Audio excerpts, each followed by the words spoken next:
Hey, I knew you were there. I'm Ricky Myers, and this is the golden age of hard rock. And it's time for another episode of The Week in Hard Rock. But before we get started, first we got glass of the day. You can get it on there. Hollywood, California, because it is the closest that I could get to the US Festival in San Bernardino, which is just east of LA. Today's beer is Golden Ox Golden Ale out of Old Ox Brewery in Ashburn, Virginia. Let's get this thing going. And I hope you guys had a great weekend last week. I know I did.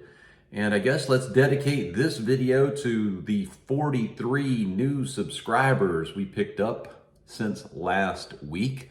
That brings the channel up to 32,128, of which a few hundred of you will actually watch this video, so I don't need to get stage fright. Cheers. All right, let's jump into this week's episode. Kicking it off, we've got AEROSMITH on May 27th, 1976. AEROSMITH released the single for Last Child, taken from the Rocks album. The B-side was the song Combination, a rocker in its own right. Last Child would make it to number 21. Then on May 27th, 2003, Led Zeppelin released the 3-disc set titled How the West Was Won.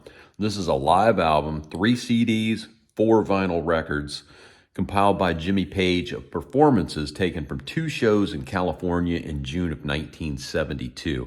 It's a total of 17 songs from Zeppelin at their peak.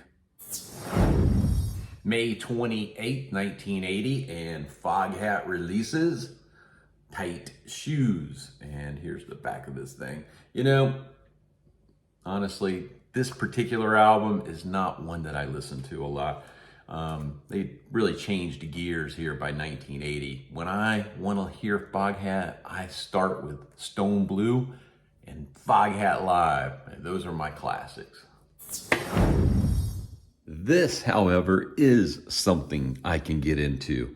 Lita Ford's second studio album, Dancin on the Edge. It was released on May 28th, 1984. In fact, I've got tickets to see Lita on June 8th, and I'm looking forward to that. Maybe I'll grab video of one of her songs for the channel. You'll have to let me know what song you guys want me to film, though. Okay, now for something truly historic. May 29th, 1983 was billed as Heavy Metal Day, or Heavy Metal Sunday, at the US Festival. Just look at this lineup, starting at the bottom. But first, there was a lineup change. Joe Walsh, he was removed from Sunday and moved to Monday. Joe's definitely not heavy metal. The opener, not listed here, was freaking Red Hot, Quiet Riot. Then Motley Crue, Ozzy Osbourne, Judas Priest, Triumph, Scorpions, and your 1983 headliner, Van Halen. What a freaking show. And all for a whopping ticket that cost $20. Now, this is what the golden age of hard rock is all about. What a freaking lineup for 20 bucks.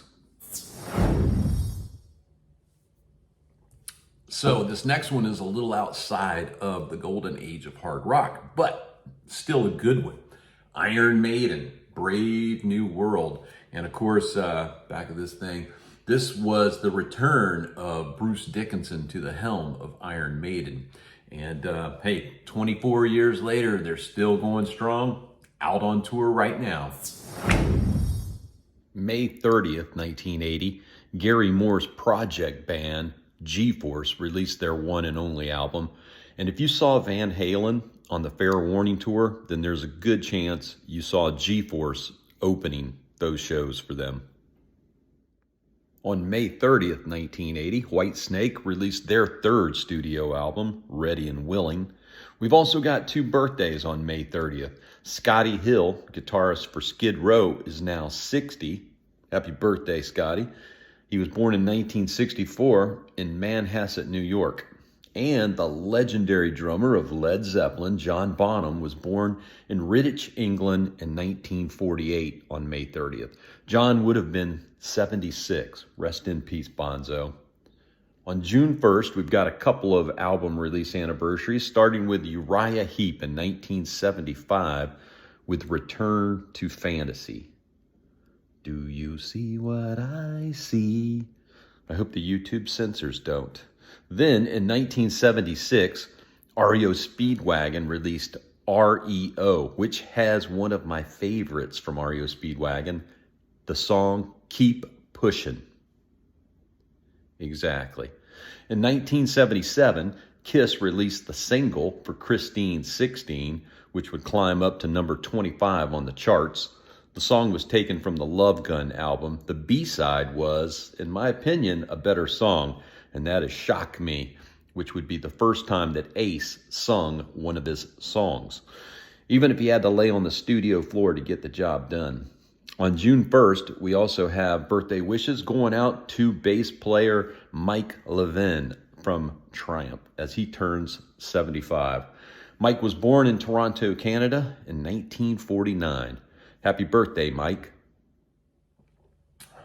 June 2nd, 1978. This one here, man. Greatness. Thin Lizzy. Live and Dangerous. If you're only gonna own one Thin Lizzy, and that's crazy, why would you only own one? But if that's what you're gonna do, this is the one that you wanna own.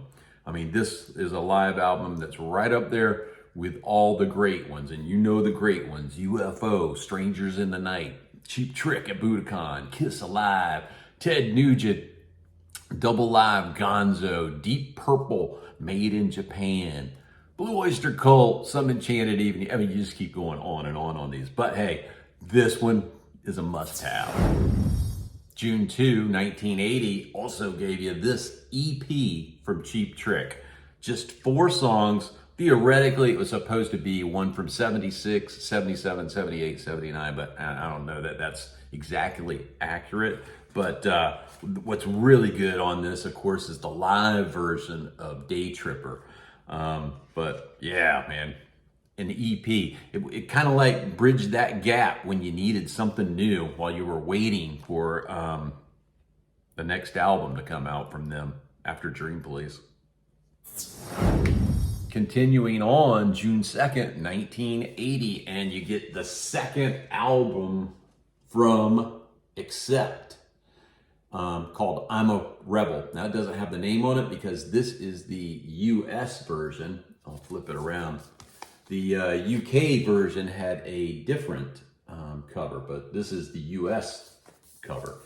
And man, these guys are still out there, and they are better than ever. If you've, like last year's or Too Mean to Die, and now they've got Humanoid out, and both of those albums are good. You know, I've never seen Accept in concert before, but that's all about to change because I've already got my ticket for their show here in Virginia in September. KK's Priest and Accept. Take a look at this poster for the show. Sweet baby Jesus. All I can say is that faces are gonna melt at this show. Between the guitar attacks of KK Downing and Wolf Hoffman, good Lord, people, all I can say is stand by to stand by.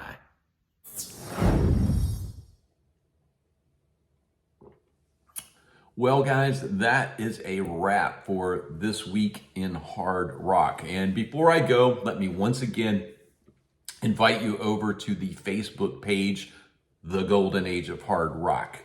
We're growing over there every day, and I love it because you get to share your photos on the post. You get to put your concert ticket, your album, your autographed piece of memorabilia, and I love seeing all of that stuff. So if you're not part of the Facebook page, come on over and join us. Well, guys, cheers. And until next time, keep rocking.